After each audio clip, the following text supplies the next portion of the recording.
Segundo bloque de debates por Canal U. Estamos hablando del aborto, la discusión que pasó por diputados, por senadores y finalmente el proyecto que no llegó a ley. Vamos a recorrer dos casos, vamos a ir a otras latitudes, vamos a recorrer dos casos. Uno, el de Rusia, primer país que legalizó el aborto.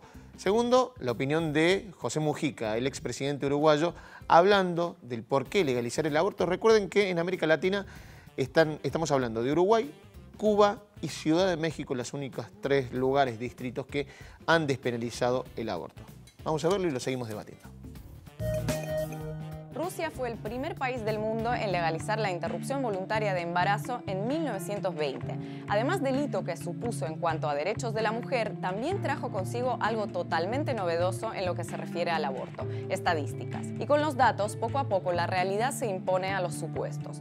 Con el paso de la clandestinidad a la legalidad, en la Rusia soviética lógicamente se redujo el número de abortos clandestinos y las muertes de mujeres asociadas a estos. Cuando en un intento por mejorar la tasa de natalidad ante las consecuencias de la grave crisis alimentaria que sufrió la URSS durante 1932 y 33 se prohibió el aborto, la natalidad siguió estancada y hasta descendió. Lo que sí aumentó vertiginosamente fue la mortalidad materna a manos de curanderos, chamanes e incluso médicos, pero que se veían forzados a operar en condiciones de clandestinidad.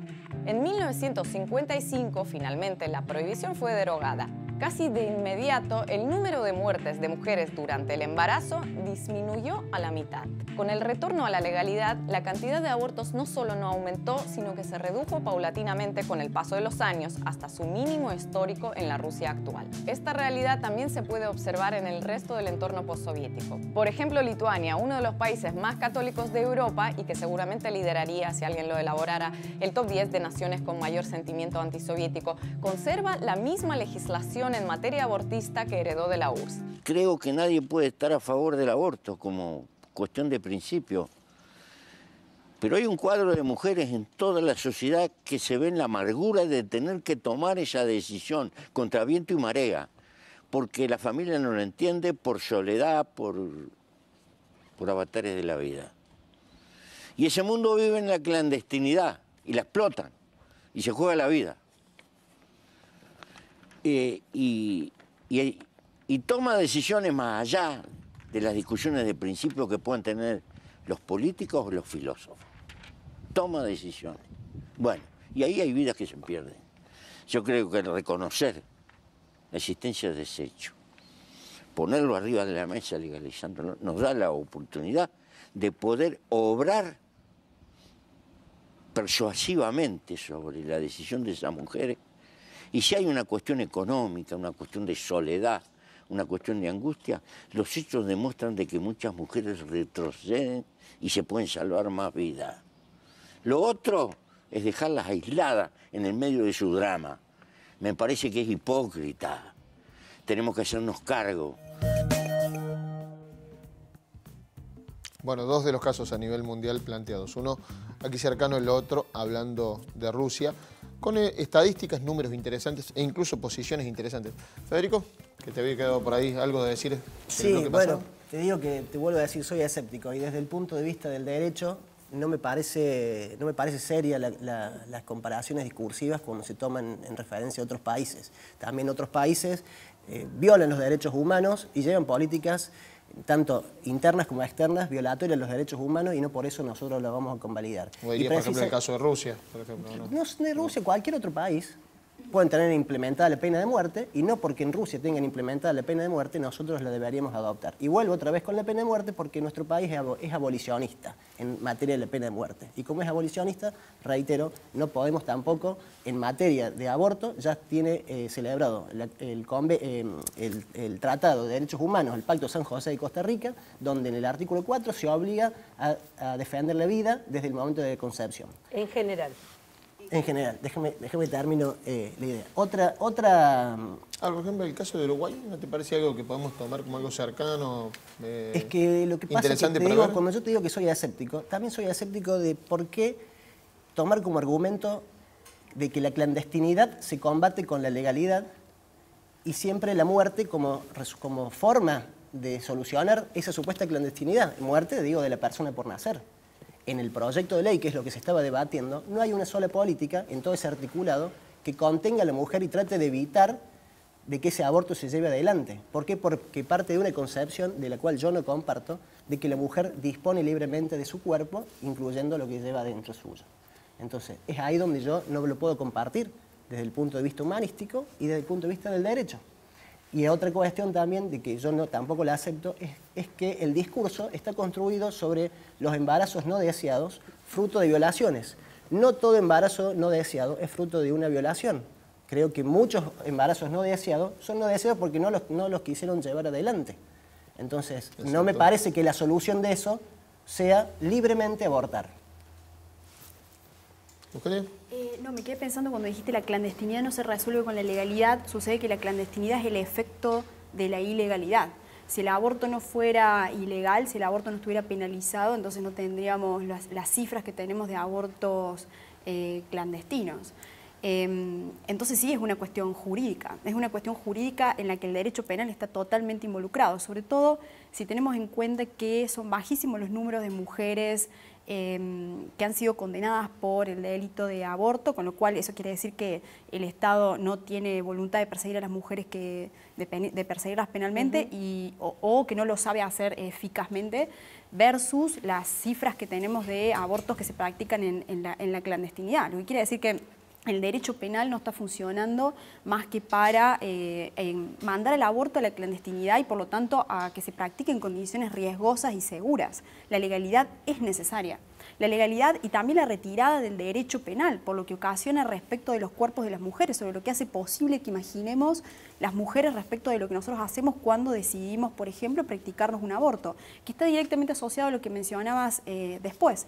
Esto también tiene que ver, involucra directamente a la forma en la que nosotros llevamos adelante nuestras relaciones sexuales. ¿Por qué habría una diferencia entonces entre un aborto, entre un embarazo forzado producto de una violación y el que es producto de una relación libre y consentida? Eso quiere decir que en ese caso lo que hay es un reproche moral hacia la sexualidad de las mujeres, que no es ni más ni menos que lo que sostiene el Código Penal en la penalización del 85, digamos.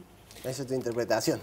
Y sí, por supuesto, soy feminista, por supuesto que es mi interpretación y también lo que están diciendo los datos. Entiendo que sos escéptico con la cuestión, lo decís permanentemente también, esto sin ánimo de ofender, pero digo, cuando sos un varón privilegiado, digamos, y el derecho penal no te comprende, entonces es más fácil ser escéptico respecto de ciertas cuestiones. Las mujeres pasamos por embarazos no deseados, las mujeres y las personas con capacidad de gestar, y que tenemos que ponernos en la situación de la cárcel o de la muerte, se nos va un poco el escepticismo. Digo, es fácil cuando sos un privilegiado del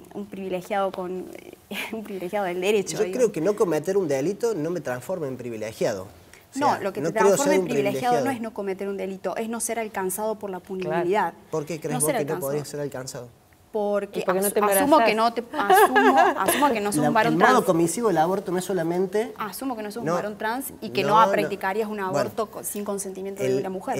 Te cuento, vos no sos abogada. El delito... Por suerte. El delito de aborto se puede cometer también por un hombre. El hombre también puede cometer el delito de aborto. Obviamente no practicándolo sobre su vientre porque no puede gestar. El hombre aborta con la boca, comúnmente abandonando a las mujeres en situaciones de embarazos a veces... no deseado por los dos, ¿no? Conocemos muchos casos de mujeres que han sido abandonadas por los varones, que no pasan su cuota alimentaria, que para pelear una cuota alimentaria el sistema jurídico tarda muchísimo tiempo y las mujeres quedan aisladas y solas. Y muchas mujeres llegan a veces... ¿No? Y sí, porque es así. Ni corre riesgo su vida. Volviendo, perdóname, al tape de recién, hablando de la cuestión internacional, ¿no? Pero ¿por qué crees que... A ver, no es que seamos la excepción a la regla en el caso de Latinoamérica. Sí. Estamos hablando de Uruguay, Cuba y Ciudad de México. Ciudad de México, ni siquiera México. ¿Por qué crees que pasa eso? ¿Por qué pasa qué? ¿Por qué pasa que, digamos, en realidad no se legaliza el aborto en los otros países de América Latina? Yo creo que, primero, Uruguay tiene una tradición muy fuerte de Estado laico. Sí. La religión no se mete dentro de la estructura del Estado. Ellos tienen bien claro en su Constitución.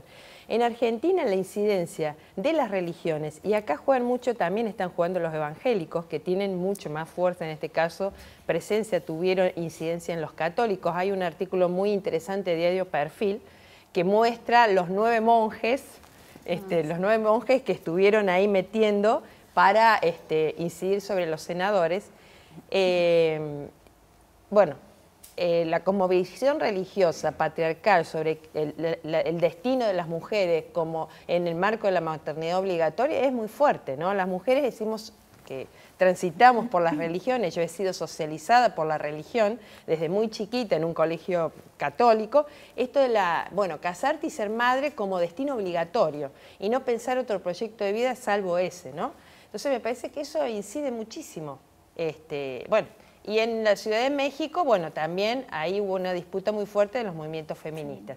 En relación al tema de lo que decía el presidente de Uruguay, tanto en la ley de Uruguay como en la ley de Argentina, en la que no se votó, hay una herramienta para trabajar con las mujeres que es el espacio de consejería. El espacio de consejería es un espacio donde el equipo de salud recibe a esa mujer y escucha por qué la mujer quiere interrumpir el embarazo y le da diferentes alternativas. La interrupción, continuar con el embarazo o la adopción. No es que le da, sino que, ofrece ahí estas alternativas sin imponer, respetando la decisión de la mujer y le dan 5 días para que esa mujer decida, vuelve y toma la decisión.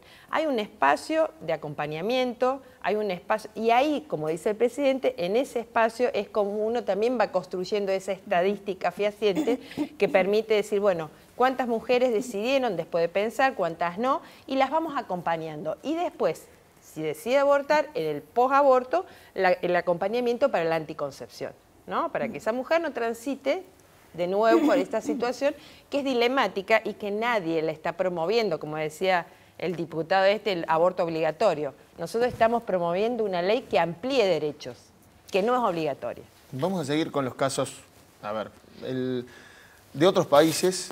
Quien tiene una opinión sobre eso, puntualmente sobre el debate que se dio aquí, es alguien que habla, dice él, más allá de su concepción religiosa. El padre Mariano Oberlin, cura que trabaja en la zona de Barrio Müller, hablando sobre esto, él le dice descartar una vida humana y hablando sobre la concepción que se tiene en los países centrales donde ha sido legalizada.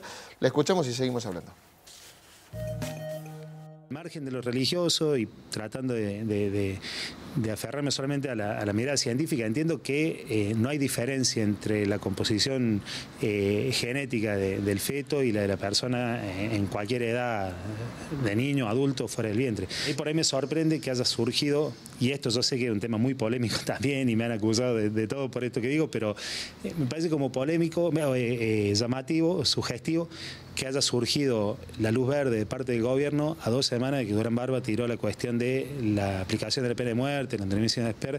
Algunos me dicen, ¿y qué tiene que ver? Vuelvo a lo que decía antes. Si hablamos de una vida humana, tanto en el seno como fuera del seno, si relativizamos el valor de una vida humana, tanto antes como después, y todo vale, ¿no? Esa es la impresión que tengo. Mirando un poquito el mapa del lugar donde se ha legalizado de manera irrestricta el aborto, la mayoría de los países, no todos, ¿no? Pero la mayoría de los países en donde esto ocurrió son los países del llamado primer mundo, en donde la cultura del descarte está a la orden del día, ¿no? El descarte de todo, ¿no? Se consume más y después se descarta, se consumen personas, se consumen inmigrantes, se descartan inmigrantes, se descarta todo lo que no sirve, aunque esto destruye el planeta.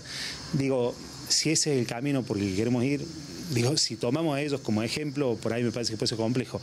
¿Y por qué digo esto? Porque en el fondo de lo que está hablando es de descartar una vida. Cultura del descarte le llama Oberlin. Que dejen de producir soja en nuestro territorio y que dejen de rociarnos con Monsanto.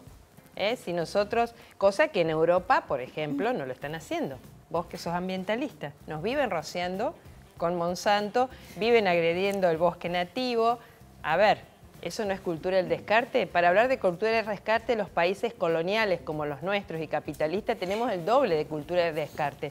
Y tenemos una distribución de la riqueza tan injusta y tan desopilante que hace que el 80% de la población no pueda acceder a algún tipo de recursos para tener una buena calidad de vida. Entonces, ese discurso de que en el norte hay cultura del descarte y en el sur no, somos todos buenitos, me parece que no es para nada correcto. Federico. Coincido con lo de Monsanto. Yo promoví la demanda contra Monsanto aquí en Barba, Chile, en eso estamos de acuerdo. Están en la misma vereda que vos. volviendo a lo que se estaba conversando recién, el tema de la... ¿Coincidís con esa opinión de Oberlin? Totalmente, ¿Esto de la cultura del descarte? 100%, coincido totalmente. Y la teoría del descarte y la del individualismo, totalmente. Pero quiero volver a hacer hincapié en una cuestión que se decía recién. La ilegalidad o la clandestinidad no se puede combatir legalizando ese fenómeno. El narcotráfico creo que debe ser lo que más muerte, lo que más corrupción genera, y no por eso se va a legalizar el narcotráfico, me parece a mí. O la corrupción, en cualquiera de sus índoles, se puede legalizar. Bueno, pero en eso hay indicadores, por ejemplo, los de Uruguay con la marihuana son buenos indicadores. Se bajó los índices de narcotráfico después de despenalizar el consumo. ¿De marihuana? Sí, marihuana. ¿Y el resto? No, por eso el narcotráfico de marihuana es una parte del narcotráfico, pero no sé, no estoy en ese asunto, desconozco las distintas drogas, pero sé que la marihuana sería la más leve, sí, pero la marihuana sería la más leve y es la que inclusive para el consumo personal es lo que hoy, por los fallos de la Corte, estaría permitido. Creo que hay una cultura del descarte y creo que las políticas que se pretenden que se implementen tienden a eso. ¿Por qué? Porque no hay, si todos decimos no estamos a favor del aborto, queremos solamente que se eviten las muertes por clandestinidad. Bueno, pero ¿por qué tenemos que empezar por ahí y no tenemos que empezar evitando que se realice el aborto y pedirle al Estado que implemente políticas para evitarlo? Y eso no lo veo yo, no hay ese tipo de políticas. Uy, sí, nuestra campaña es educación sexual para decidir. Sí, bueno, el eslogan sí. El eslogan, pero es que el eslogan es una incidencia. El feminismo viene haciendo incidencia en el Estado, hace el Estado para que se implementen las políticas públicas. Venimos trabajando, Católicas por el Derecho a Decidir, por ejemplo, ha generado cursos de posgrado, articulando con la Facultad de Medicina, con la Cátedra de Infecto, hemos trabajado con los profesionales de la salud, hemos dado cursos desde la UPC, yo coordiné un curso durante muchos años con otras compañeras, capacitando docentes para la implementación de la ESI. Venimos haciendo mucho trabajo desde el feminismo para incidir en que haya efectivas políticas públicas que tengan que ver con este lema, que para nosotros tiene que ver con los derechos a la autonomía, no solamente en esta cuestión de la justicia social. La autonomía, la sexualidad la tenemos que vivir como no podemos imponer ni identidades sexuales, no podemos imponer maternidades obligatorias, son derechos personalísimos. Bueno, pero ahí donde justamente es lo que yo te digo, si vos partís ya de la autonomía y ya el aborto ya pasa a ser una cuestión de que sí o sí se va a tener que permitir y lo vas a tener que avalar, lo vas a avalar, entonces vas a promover el aborto. Porque parte de la autonomía, no voy a promover, voy a aceptar. Bueno, pero es ahí la honestidad, que es la que yo justamente suelo discutir sobre ese punto. Porque dicen, nosotros no promovemos el aborto, nosotros no estamos a favor del aborto. No estamos promoviendo el aborto, pero si vos estás diciendo... permitiendo que una mujer que no desea ser madre puede interrumpir su embarazo en las mejores condiciones, en las primeras 14 semanas, no como el narcotráfico, no, en las primeras 14 semanas, y en caso de violación o en caso de peligrar la salud o la vida de las mujeres, ahí el tiempo se extiende sin que entre en periodo de viabilidad. Porque también había mentiras, ponían ecografías con fetos de 8 meses diciendo esto están promoviendo. No, para nada. Estamos promoviendo una ley en un marco también de leyes comparadas que se dan en diferentes lugares del mundo acompañadas con políticas públicas efectivas. De hecho, en el marco de la ley, uno de los primeros párrafos decía promover la educación sexual integral. Los que más obstaculizaron la ley son los que más obstaculizaron esta política. Portal de Belén, en el 2002, hizo un amparo contra la 2012. ley. 2002, empezó ahí. Cuando sale el Programa Nacional de Salud Sexual y Procreación... La pastilla del día después. Antes. Prohíbe, ampara el Programa Nacional... El primer programa de Ginés González, que fue en el 2002. Después hace un amparo sobre la anticoncepción de emergencia y después hace un amparo sobre el aborto no punible. Entonces la hipocresía de decir, vamos a las dos vidas, hacemos educación sexual, damos anticoncepción...